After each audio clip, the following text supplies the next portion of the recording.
दोस्तों बात करने वाले आईआरएफसी के शेयर के बारे में। जैसा कि दोस्तों आपको पता है कि भाई कल बजट था एंड बजट के बाद शाम को जो रेल मंत्री अश्विनी वैष्णव उनने एक बड़ी रिपोर्ट यहाँ पे जारी करी है। मतलब एक समारोह था, उसमें दोस्तों उनसे कुछ क्वेश्चन पूछे गए तो उन्होंने दोस्तों बताया रेलवे के बारे में कि इस बार जो बजट आवंटन नहीं हुआ उसमें क्या करें। मतलब यहाँ पे क्या रेलवे की ग्रोथ पे कोई असर पड़ेगा या रेलवे के शेयरों में कुछ फर्क पड़ेगा। देखो दोस्तों, मार्केट की एक्सपेक्टेशन जैसे ही पूरी नहीं हुई तो उनको भी पता था कि रेलवे के शेयरों में बड़ी वोलेटिलिटी आ सकती है, इन्वेस्टर थोड़े से चिंतित होंगे, तो जो चीजें हैं उनको बताना चाहिए। तो यहाँ पे दोस्तों मार्केट की जो एक्सपेक्टेशन क्या थी कि इस बार रेलवे की सेफ्टी के लिए गवर्नमेंट कुछ ना कुछ अनाउंसमेंट करेगी, बट उन्होंने कहा देखो जो पिछला यहाँ पे बजट था ना उसमें दो लाख एंड 65,000 करोड़ का बजट था, ठीक है। उसमें से दोस्तों 1.8 लाख करोड़ रुपए तो आपके सेफ्टी पे खर्च किए जाएंगे इस बजट की। जो देखो ये अंतरिम बजट का ही बजट था एंड कई भाई बोल रहे थे कि भाई बजट का आवंटन हुआ, आप गलत बता रहे हो। देखो दोस्तों बजट आवंटन हुआ बट बजट पिछले वाला ही था, नया कुछ भी यहाँ पे अनाउंसमेंट नहीं हुआ है। टोटल जो पहले वाला था वही था। अब अभी के टाइम देखो आपके आईपीएल शेयरों ने कुछ अच्छा तक रिकवरी करी, मतलब पॉजिटिव में दिखे हैं, बट आपका आईआरएफसी ओनली फॉर मॉर्निंग में पॉजिटिव था, अभी हमें प्रेशर में दिख रहा है। देखिए दोस्तों अभी के टाइम आईआरएफसी में तेजी क्यों नहीं आ रही, आईआरएफसी क्यों नहीं भाग रहा अभी के टाइम भाई जो दबाव हो रहा अब वो ओफर्स का पड़ने वाला है, ये चीज मेरे ध्यान रखना। ओफर्स का दबाव भाई पड़ने वाला है एंड ओफर्स आपका आने वाले, आपको मेरे को लग रहा है कि 15 दिन में आपको बस यहाँ से दिख सकता है, क्योंकि भाई जो इलेक्शन है वो समाप्त हो चुका है। गवर्नमेंट ने पहले ही संकेत दे दिया था कि इलेक्शन जो यहाँ पे बजट है वो समाप्त हो चुका है।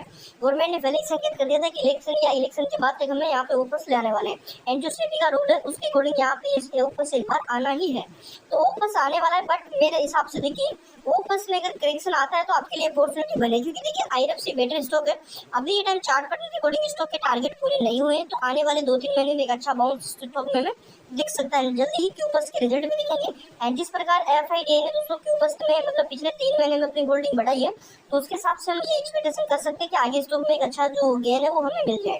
जैसा कि दोस्तों आज का डाटा देखें तो भाई मार्केट में भी टाइम हमें प्रेशर दिख रहा है। ऑलमोस्ट मार्केट 45 पॉइंट यहाँ पे गिरावट में, मॉर्निंग के अंदर ज्यादा था, 1% के आसपास मार्केट गिर गया था, बट कुछ हद तक रिवर्सल मार्केट ने किया है। अभी के टाइम मार्केट को ऊपर जाने के लिए भाई कोई भी निजी मतलब ऐसा कोई जो मेन ट्रिगर है वो नहीं है। तो मेरे हिसाब से आने वाले दोस्तों 1 महीने के अंदर मार्केट में 1-2 महीने तक मार्केट थोड़ा सा वोलेटिलिटी दिखा सकता है एंड प्रॉफिट बुकिंग कर सकता है, क्योंकि दोस्तों खूब भाग है मार्केट। पिछले 1 साल में कम से कम भाई 35-40% तक मार्केट भाग चुका है। तो यहाँ पे रिटेल ने दबा के इन्वेस्टमेंट किया एंड थोड़ी सी गिरावट आती है तो भाई फिर मार्केट को बड़े प्लेयर को ही संभालना पड़ता है, रिटेल के दोस्तों बेचने लग जाते हैं। अभी के टाइम इतनी गिरावट नहीं है इसलिए रिटेल में पैसा नहीं निकाल रहा है, जैसे ही गिरावट आएगी तो जो रिटेल का प्रेशर है वो भी पड़ेगा। तो मेरे हिसाब से आपको जिन सेक्टर में अच्छा पैसा बनता है लॉन्ग टर्म आप उनमें नहीं रुक सकते, उनमें आपको थोड़ा बहुत प्रॉफिट बुक करना चाहिए, ठीक है।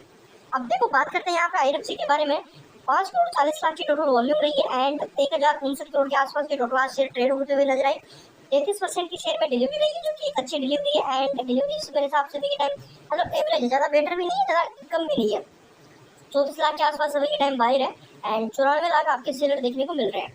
अभी हिसाब से देखिए दोस्तों मेन जो आपका यहाँ पे चार्ट है, चार्ट में आपने देखा कि भाई देखो सुबह बड़ा उछाल आया, सुबह कल की रिकवरी के लिए इन्वेस्टर ने पैसा लगाया, उसके बाद जैसे ही दोस्तों इन्वेस्टमेंट कम हुई तो स्टॉक में यहाँ पे फिर से बॉटम पे आता हुआ नजर आया, ना तो कोई तेजी ना कोई गिरावट। तो भाई कंक्लूजन एक ही चीज का है, एक बार ओवर आके खत्म हो जाओ भाई, उसके बाद स्टॉक अपनी पटरी पे वापस आ जाए, क्योंकि यहाँ से अगर देखोगे तो भाई इन्वेस्टर परेशान है। कल मैंने जिस प्रकार लोगों का लॉस देखा तो मेरे को अच्छा नहीं लगा भाई, क्योंकि देखो लोग प्रॉफिट के लिए आते हैं मार्केट में, रिटेल पे तो पहले ही भाई बहुत ज्यादा टैक्स लग चुके हैं, तो लॉस पे क्या बेचारे टैक्स देंगे। तो यहाँ पे मेन हमारा यही रहना चाहिए कि हम जिस शेयर को खरीदेंगे तो सबसे पहले हम बेटर जो फंडामेंटल शेयर है, लॉन्ग टर्म ग्रोथ वाला शेयर है, उस शेयर को बाय करें, उसके बाद हम उसको थोड़ा सा लंबा होल्ड करें, क्योंकि आप बेचते रहोगे खरीदते रहोगे आपको तो कुछ नहीं मिलेगा, बट भाई गवर्नमेंट का जो टैक्स है उसका पिटारा बढ़ता रहेगा। देखिए दोस्तों क्या चर्चा हुई, एक बार ये समझ लेते थे कि अश्विनी वैष्णव ने कहा कि रेल बजट 2024 के लिए आवंटन 1.8 लाख करोड़ रुपए का इस्तेमाल सुरक्षा बढ़ाने के लिए किया जाएगा एंड यहाँ से अगर देखोगे तो देखिए विश्व ऑडियो जो विजुअल और मनोरंजन शिखर सम्मेलन में यहाँ पे ये बातचीत हुई है एंड इसके बारे में इन्होंने ये खुलासा किया है। हाल ही के दिनों में दुर्घटना की बहुत ज्यादा बढ़ चुकी है रेलवे के अंदर, उसको देखते हुए ये फैसला लिया गया एंड जो बजट यहाँ पे अंतरिम बजट में आवंटन हुआ था उसमें से 1.08 लाख करोड़ रुपए हमें सुरक्षा बढ़ाने के लिए खर्च किए जाएंगे। यहाँ पे कवच 4.0 सुरक्षा प्रणाली को पिछले सप्ताह मंजूरी दी गई है। एंड यहाँ पे दोस्तों बजट के बाद आयोजित एक सम्मेलन को संबोधित करते हुए वेशराव ने कहा कि भारतीय रेलवे को बजट आवंटन में 1.8 लाख करोड़ रुपए इन्वेस्टमेंट किए जाएंगे, जो कि 2024-25 के रेलवे सुरक्षा को बढ़ावा देने के लिए किया जाएगा। एंड यहाँ पे देख सकते हो 4,0275 किलोमीटर ऑडियो फाइबर बिछाए गए हैं। एंड आगे और इनका दोस्तों डाटा अगर देखा जाए तो उन्होंने कहा कि दोस्तों सुरक्षा संबंधित उपायों के लिए निर्धारित धनराशि का एक बड़ा हिस्सा कवच को मिलेगा। मंत्री ने यह भी कहा कि भारतीय रेलवे में सामान्य यात्रा की मांग बढ़ रही है। उन्होंने कहा कि पहले को सिर्फ 25,000 जनरल कोचों के अलावा 10,000 अतिरिक्त जनरल कोचों का भारत में निर्मित किए जाएंगे। तो यहाँ पर दोस्तों ग्रोथ के लिए तो भाई ये फुल बता रहे हैं कि भाई आगे होगा। इन्होंने कहा कि भाई जो एंजल टैक्स है वो घटा दिया गया है, तो ये मील का एक पत्थर है, आगे ये कंपनियों के लिए बेटर साबित होगा बिजनेस को सरल बनाने के लिए। तो ये चीजें दोस्तों सही है, बट अभी के टाइम बता दूं मैं तो मार्केट को एक ही चीज पसंद नहीं आई, वो है टैक्स। एंड वो टैक्स किसको, मार्केट को तो चलो पसंद नहीं आया, वो जो खासकर रिटेल इन्वेस्टर है, जो बड़े बड़े इन्वेस्टर है, भाई इनके लिए चीजें खराब है, क्योंकि बड़े प्लेयर तो मार्केट में पैसा बना रही है, क्योंकि मार्केट उनके हाथों में।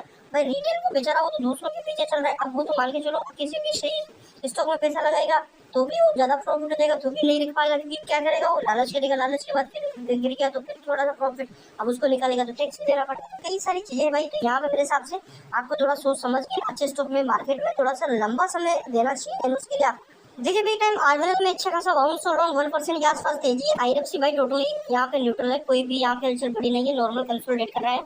अब आईएफसी में क्या करना चाहिए, देखो दोस्तों आईएफसी अभी के टाइम अपने सपोर्ट के लेवल पे बिल्कुल जो 192 का सपोर्ट है उसके आसपास करंटली ट्रेड करा। अगर लेवल टूटता है तो अगेन हमें स्टॉक 85 रुपए के आसपास दिख सकता है। अगर यहाँ से ऊपर में अनाउंसमेंट होती है तो आराम से स्टॉक हमें दोस्तों 180 रुपए और 180-75 के नीचे में आता हुआ देखने को मिल सकता है, मतलब 175 रुपए के आसपास अगेन दिख सकता है। अगर ओपस अनाउंसमेंट हुआ तो 170-75 के आसपास दिख सकता है। करंटली RSI 52 का है। एंड मेरे हिसाब से दोस्तों लॉन्ग टर्म वालों की अपॉर्चुनिटी बनेगी। अगर थोड़ा बहुत और नीचे आता तो मौका बनेगा, क्योंकि यहाँ पे चार्ट पैटर्न दोस्तों स्टॉक के बहुत स्ट्रॉन्ग है। जिस बड़ी रैली का हम वेट कर रहे थे वो नहीं आई, नॉर्मली ये बड़ा कंसोलिडेट हुआ, अभी भी कंसोलिडेट ही हो रहा है, कोई बड़ा बाउंस नहीं। तो मेरे हिसाब से आपको आने वाले 1-2 महीने में बड़ा धमाका होता हुआ नजर आ सकता है। चैनल पर नए हो सब्सक्राइब जरूर कर लो, बेल आइकन को भी थोड़ा सा कंटिन्यू